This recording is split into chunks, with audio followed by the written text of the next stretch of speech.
they get exiled to an island, so he makes wings out of wax and feathers so they can fly off the island, and him and his son take off and they start flying. And his son, Icarus, is so that he starts flying higher and higher because, and it melts the wax on his wings, so he falls into the, and that's the parable. Sort of the idea is don't let your pride take you too high, but so there's a beautiful picture. This poem is about the great masters. They never miss anything. He says, for example, take this picture by Bruegel of Icarus fall, and he says it's true. It's a huge picture, and over in one little corner down the bottom, you see these two little legs disappearing into the water, and there's a guy. The focus of the picture is a guy plowing a field behind his mule, and there's a boat out in the ocean going over there. And in the poem he says, they never miss a thing. It's how when something happens that you think is really important, Icarus, a guy goes on plowing his field and somebody on the boat says, oh look, a guy fell in the water, and they just keep going. Anyway, cool. Icarus.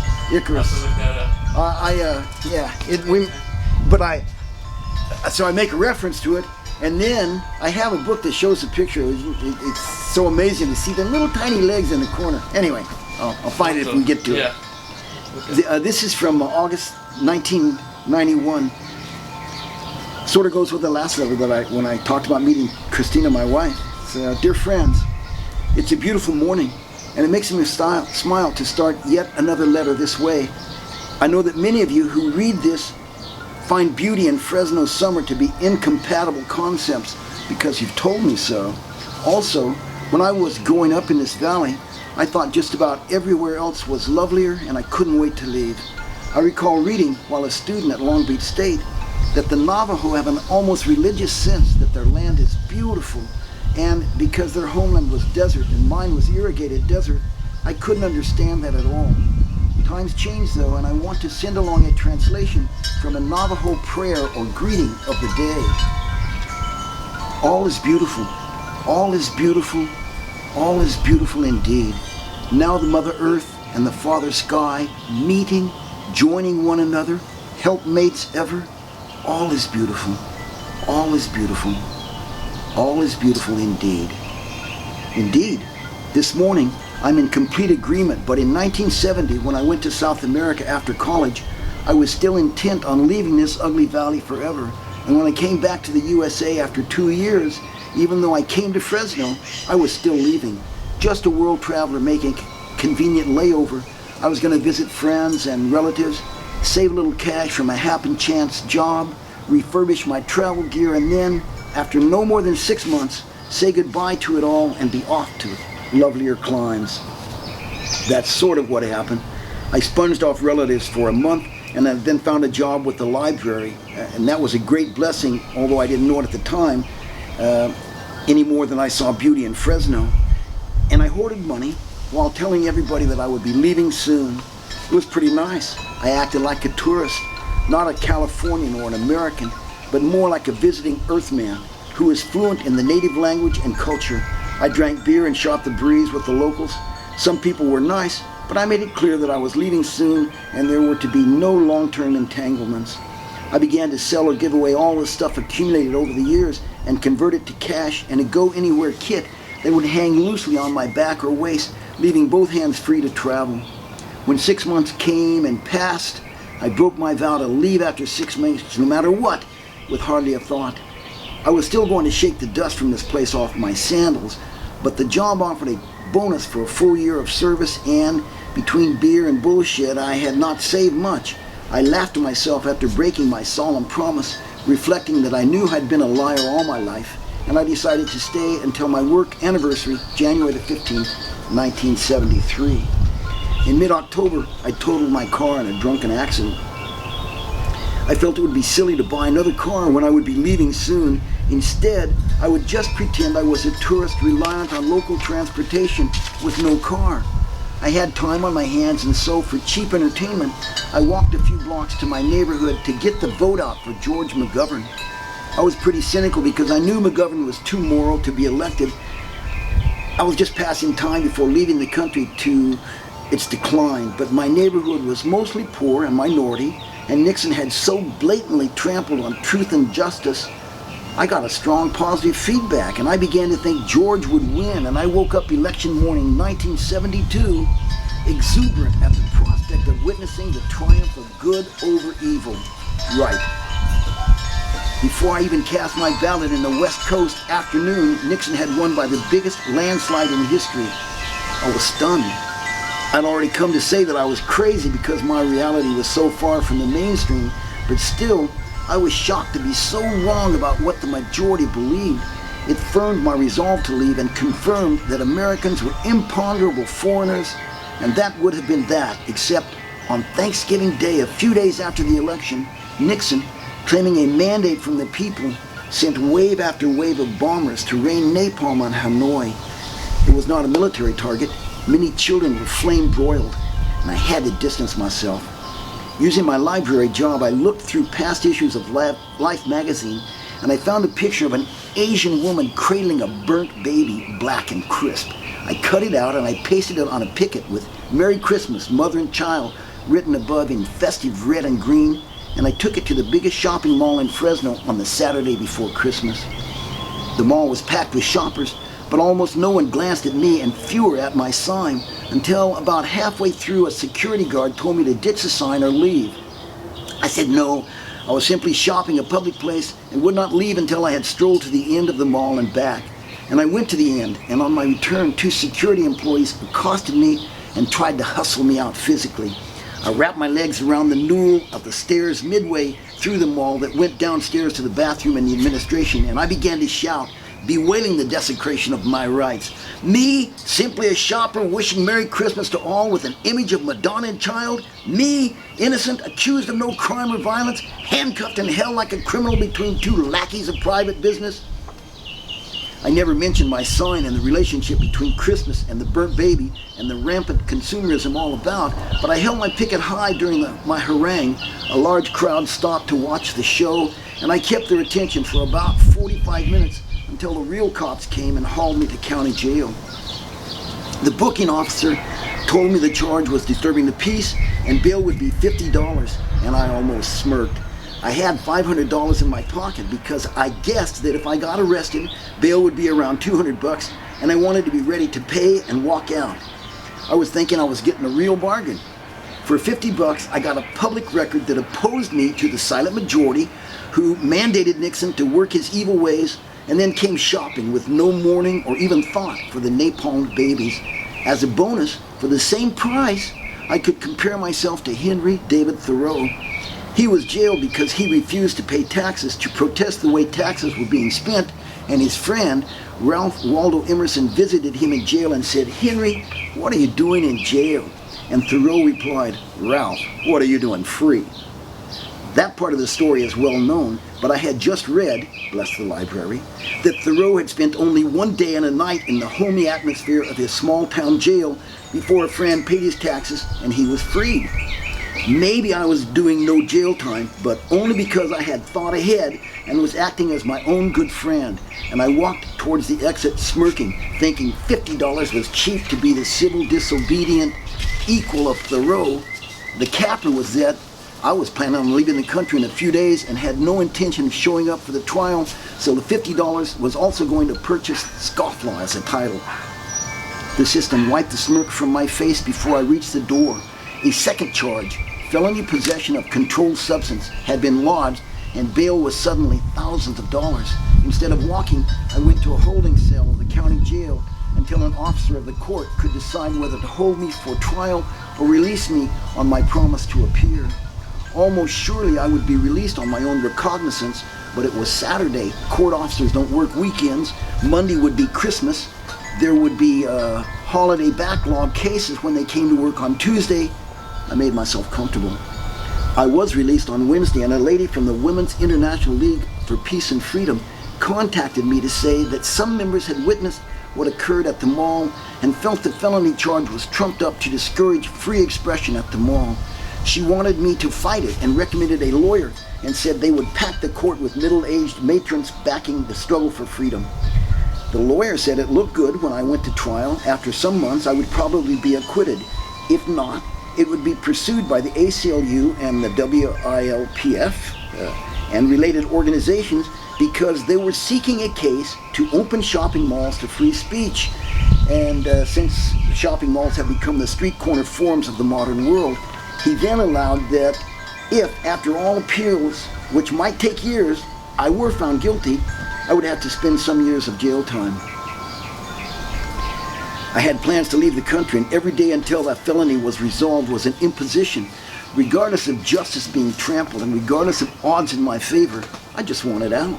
I asked the lawyer if I could plead guilty to disturbing the peace, get credit for the 5 days jail time served, and have the felony dropped.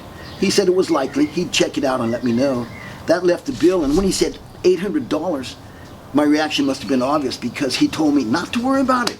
They normally dealt with big-time criminals for major money, and $800 was a pittance they wouldn't miss. This was in early January of 1973. I got a court date in early March, and I went into a sort of funky limbo. I had no car and no material goods to fill the time. I had already made my goodbyes, but I couldn't leave. In this state, one warm February afternoon, I rode a borrowed bike from my low-rent neighborhood across town to take care of some personal business.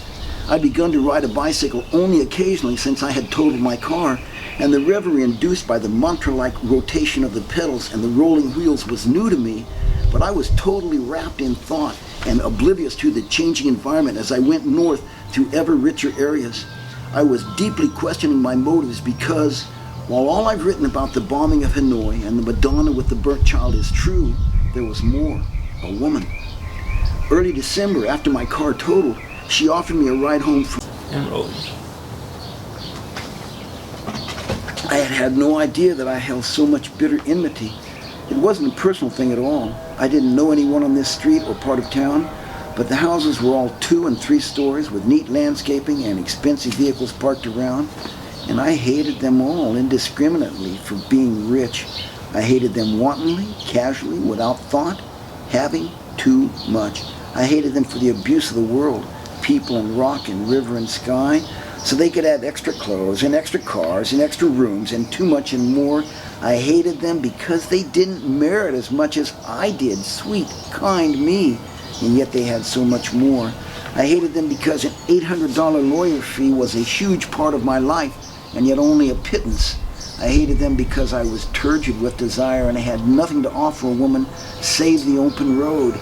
I stood relishing the power of the emotion until it seemed a foolish thing to observe myself stand alone in the middle of a road reeking hatred on a balmy afternoon, and I mounted up and went on about my business.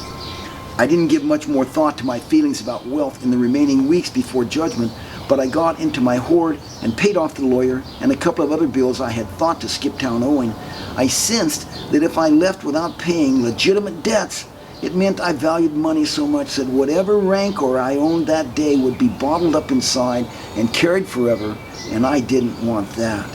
In early March of 1973, the judge accepted my plea disturbing the peace, gave me a year probation, credit for time served, and dropped the felony charge. Free at last, thank God Almighty, free at last. I quit the job, packed my kit, and called the woman. She had called me once in January to say that I was on her mind, to tell her that it was the last chance to come with.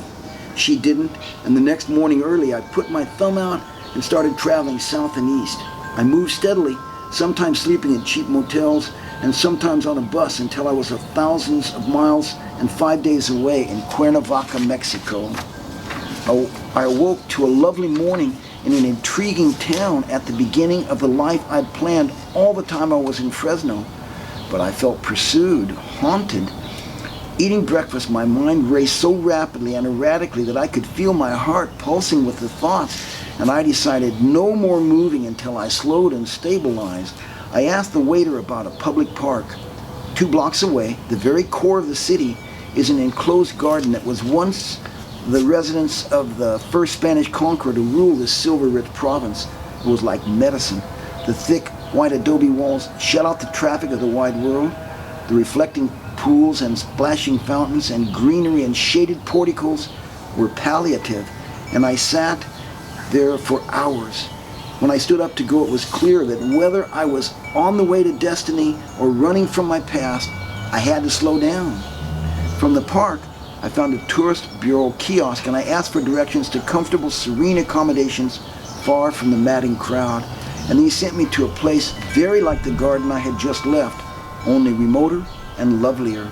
The inn of Tepoztlan had been the hacienda of a conquistador, situated on terraces at the head of a draw and bracketed by towering canyon walls. The original house and outbuildings of thick adobe and tile had been refitted and furnished for comfort. Pools and fountains and garden flowers filled the terraces downslope to the wall that overlooked the burnt umber roofs and whitewashed walls of the village. As it happened, I arrived by chance on a Saturday, and although I suspected there might have been room, as it happened, I arrived by chance on a Saturday, and although it's a lovely setting, I was not upset when the desk clerk told me that there was no room at the inn for me, even though I suspected there might have been a room if I had not walked off a bus with a cheap traveling pack, because I was looking for solitude and the place was packed. I told the clerk it was okay because it wasn't what I was looking for or what I had been told that I would find, a place to spend a quiet week. At the mention of a week, the clerk said they might have a room after all because this was simply the weekend crowd from Mexico City and Cuernavaca who come to camp, sample and enjoy the savory food, the swimming, the gardens, the climate, and the country air. And if I were to stay until Monday, I would find a different environment. Monday morning, I was the sole guest. I stayed for days, and I could write days, thinking and slowing down. Why travel on? To see the wonders of the world? That was not a satisfying answer, as there were too many wonders in the world, and no matter how much I saw, I'd be sure to die frustrated. Besides, there's a poem by William Blake, "To see a world in a grain of sand and heaven in a wildflower, hold eternity in the palm of your hand, and eternity in an hour." We do that again. To see a world in a grain of sand and a heaven in a wildflower, and hold infinity in the palm of your hand and eternity in an hour. That poem seemed to make a joke of the idea of traveling to see the world. Well, to find a soulmate? Suppose I found her. Would I settle? I thrice had met her. The first time I had not realized who she was until we were far apart in space and time.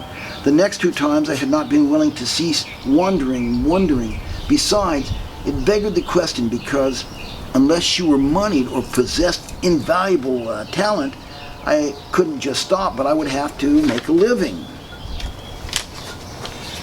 Well, to find a fortune, maybe? A gold digger seeking the mother lode? That would be a stupid course for me, as I wouldn't recognize gold in the rough. I had no idea where the gold field lay, and besides, the memory of my intense recent resentment of the wealthy made the idea of traveling with the hope of stumbling on a fortune ludicrous. What then? I wasn't seeking money. I wasn't seeking a mate. I wasn't seeking identity with a capital D. What I wanted was to quit wanting. That seemed inane, but after days of deep reflection, true. I decided to list all it would take to slake want and quench desire. I gave full rein to imagination, and I began writing down everything that came to mind or heart. Running water, hot water, cleanliness. A tight roof, warmth, a comfortable bed. Simple, tasty food, refrigerator, stove, oven. Easy wear, easy care clothes. Library, radio, garden, healthcare, medical, dental, optical. Color, shape, and sound of art. Friends, a woman, children. This may seem a slight list, but it took days to compile, during which I nagged myself to not leave anything out because it seemed I was onto something important. The idea was forming that I might really slay the mean wants if the list were honest and complete. I could pick any place in the USA and live off my travel hoard while seeking a job that would pay for the water, doctor, roof, kitchen, food, clothes, and radio. Then it would be my life to cultivate a garden of color, and shape and sound to bring friends and the mate and children. The library, I smiled to think, would be free wherever I went. I began to relax as I never had before. I was an American, a veteran, a college graduate, bilingual, and I didn't want much by community standards. I could be a mail carrier or something like that in a small town with a flowing creek and live a life free of want. Other people's wealth and striving for wealth would be immaterial, and I could set that rage aside. The woman I was perhaps running away from would seek me out or not, and that too was immaterial. It took months to stop traveling and years to realize that I was full stopped. Liberty Street in southeast Fresno was not quite what I imagined during my retreat in Mexico, but, as the Navajos say, all is beautiful indeed. And in keeping with that thought, I include this poem by Gerard Manley Hopkins. This poem is called Pied Beauty. Glory be to God for dappled things, for skies of couple color as a brindled cow, for rose moles all in stipple upon trout that swim, fire fresh, chestnut fall, finch's wings, landscape plotted and pieced, foal, fallow, and plow, and all trades, their gear and tackle and trim.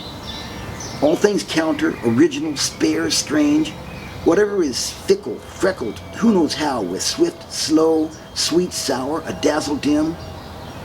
He fathers forth whose beauty is past change. Praise him. Well, all is beautiful here on Liberty Street. This is my wish to come and visit with peace and love. Eric.